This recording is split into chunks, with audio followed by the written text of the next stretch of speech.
Di Indonesia, ada satu sistem pendidikan yang telah menghasilkan ribuan dokter spesialis.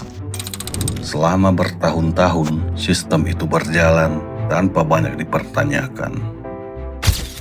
Sampai suatu hari, semuanya berubah. Seorang dokter muda ditemukan meninggal dunia.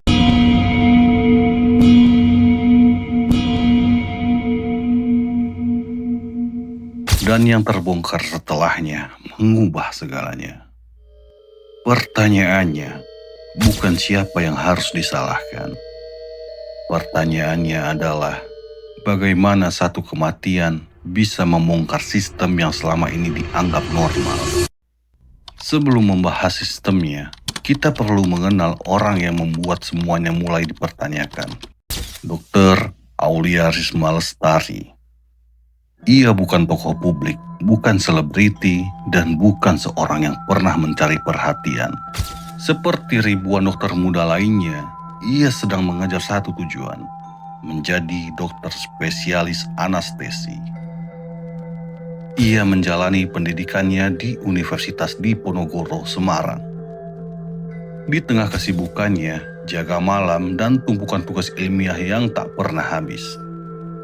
Hingga 12 Agustus 2024, ia ditemukan meninggal dunia di kamar kosnya, kawasan Lempong Sari, Semarang.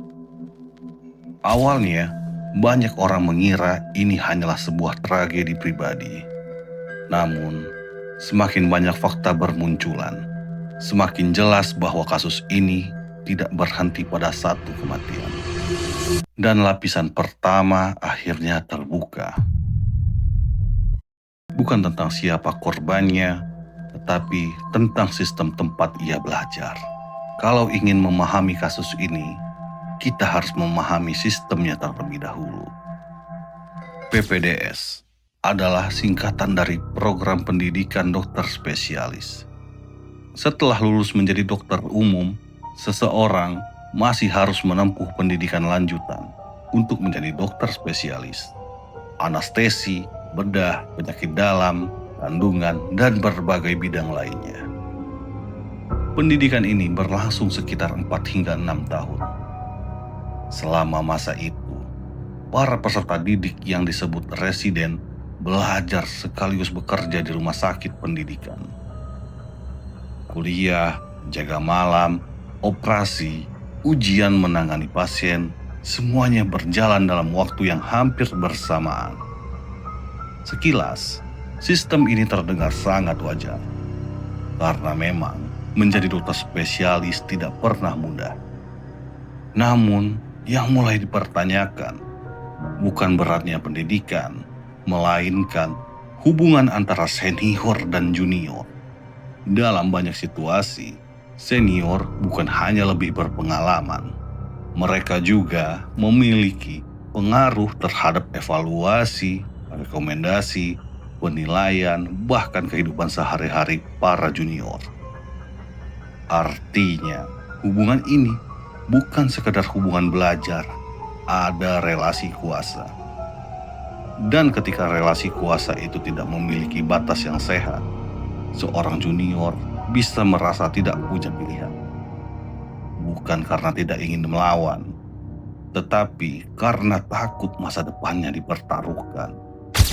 Ditambah lagi, jam kerja residen selama bertahun-tahun dikenal sangat panjang. Dalam berbagai laporan, bahkan disebut bisa melampaui 80 jam setiap minggu, sebelum adanya pembatasan resmi. Tekanan akademik, tekanan fisik, tekanan mental, dan relasi kuasa yang tidak seimbang. Perlu ditegaskan, ini bukan berarti semua program PPDS mengalami masalah yang sama. Banyak dokter spesialis menjadi pendidik yang profesional, dan banyak residen menyelesaikan pendidikannya tanpa mengalami pelanggaran seperti yang terungkap dalam kasus ini. Namun, kasus Aulia membuat publik bertanya, apakah ada budaya yang selama ini dianggap biasa, padahal seharusnya tidak. Dan disinilah lapisan kedua mulai terbuka. Yang dipertanyakan bukan lagi satu kematian, melainkan budaya yang hidup di balik sistem itu. Menurut kesaksian seseorang peserta didik yang identitasnya dirahasiakan, ada masalah ketika kesalahan kecil bisa berujung teguran panjang hingga dini hari. Sementara jam kerja tetap harus dimulai beberapa jam setelahnya. Ini bukan cerita satu orang. Ini pola yang menurut berbagai laporan media berulang di banyak tempat. Pertanyaannya, kenapa pola seperti ini bisa bertahan begitu lama? Data menunjukkan hampir 3.000 laporan terkait dugaan perundungan pendidikan kedokteran spesialis masuk ke kanal pengaduan nasional. Setelah kasus ini mencuat, tersebar di puluhan rumah sakit pendidikan di seluruh Indonesia. Menurut keterangan yang disampaikan pihak Kementerian Kesehatan dalam sejumlah kesempatan, kasus semacam ini disebut bukan yang pertama. Diduga ada kejadian serupa sebelumnya yang tidak pernah benar-benar terbuka ke publik. Sejumlah pengamat pendidikan kedokteran menyebut pola ini sebagai siklus yang diwariskan. Seorang junior masuk ke sistem, melihat seniornya bersikap seperti itu dan menganggapnya sebagai hal yang wajar. Lalu, ketika suatu hari ia sendiri menjadi senior, siklus itu berulang lagi. Diam dalam banyak kasus seperti berarti setuju. Kadang, diam adalah satu-satunya cara untuk bertahan. Dan disinilah lapisan ketiga mulai terbuka. Yang selama ini terlihat seperti kasus individu, ternyata memiliki akar yang jauh lebih dalam. 12 Agustus 2024, publik mengira ini kasus biasa. Namun, Kementerian Kesehatan mengambil langkah yang tidak biasa, menghentikan sementara seluruh program PPDS anestesi di RSUP Karyadi. Hanya beberapa hari setelah kematian itu diumumkan, Universitas Diponegoro memberi klarifikasi, menyebut dugaan perundungan masih perlu ditelaah lebih lanjut. Dua institusi, dua sikap yang bertolak belakang dalam waktu yang nyaris bersamaan. Lalu, mahasiswa turun ke jalan, lilin dinyalakan, tuntutan muncul. Kasus ini berhenti menjadi urusan internal kampus. Lalu, polisi menemukan sesuatu, bukan opini, bukan dugaan, tapi bukti yang mulai bisa dipegang. Hampir setahun setelah kematian itu, Mei 2025, 3 orang resmi dilimpahkan ke Kejaksaan Negeri Semarang. Kasus ini memasuki ruang sidang.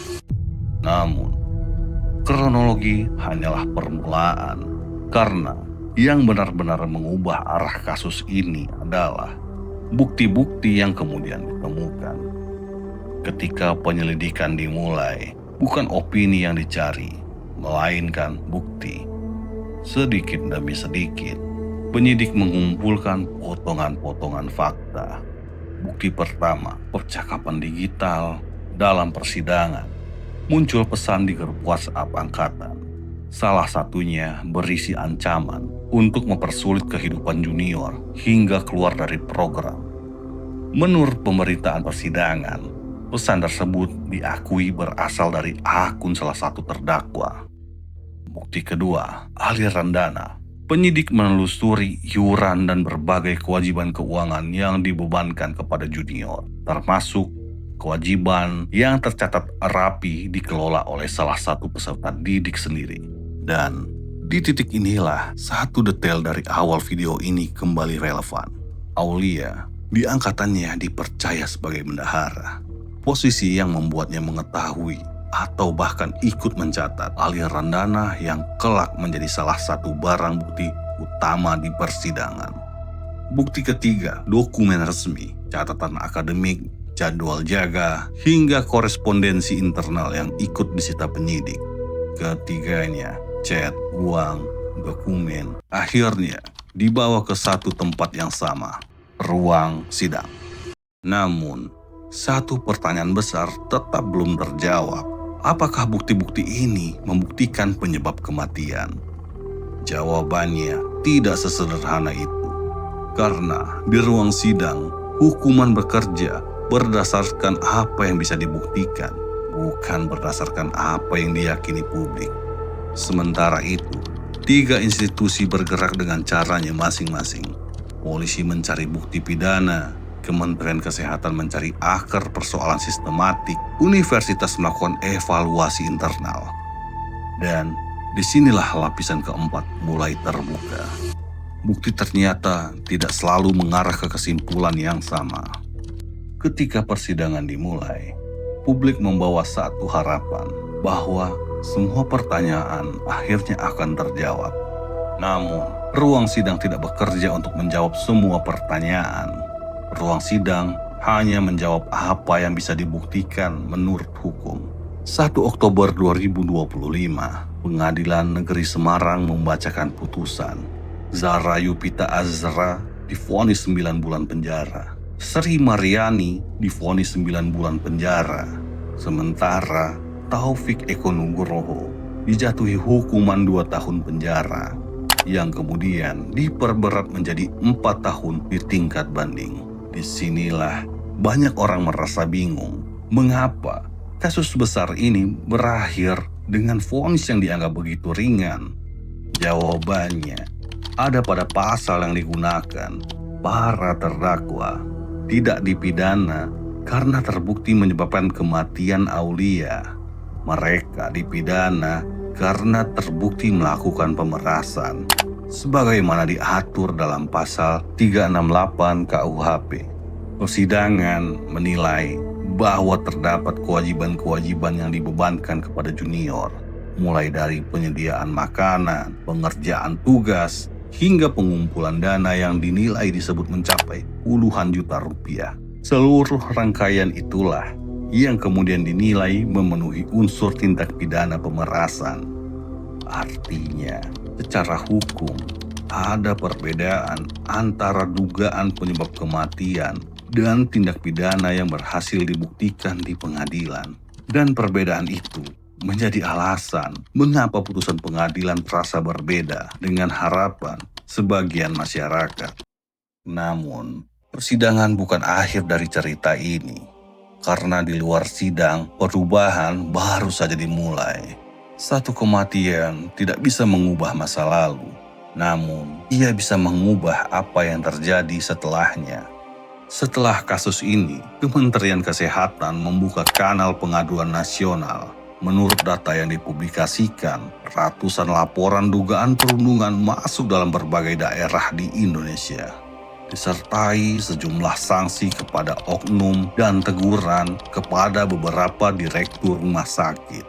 Pemerintah juga mulai membatasi jam kerja residen dengan batas maksimal yang disebut sekitar 80 jam setiap minggu. Berbagai aturan mulai disusun, mekanisme pelaporan mulai diperbaiki, pengawasan mulai diperketat. Namun, tidak semua kebijakan diterima tanpa kritik. Salah satunya adalah kebijakan pendaftaran grup WhatsApp peserta PPDS. Sebagian kalangan menilai langkah tersebut belum menyentuh akar persoalan karena menurut mereka masalah utamanya bukan berada di aplikasi yang digunakan, melainkan pada budaya dan relasi kuasa yang telah berlangsung selama bertahun-tahun. Perlu diingat, kasus ini tidak berarti semua program PPDS di Indonesia berjalan seperti ini. Banyak institusi dan banyak dokter menjalankan pendidikan secara profesional.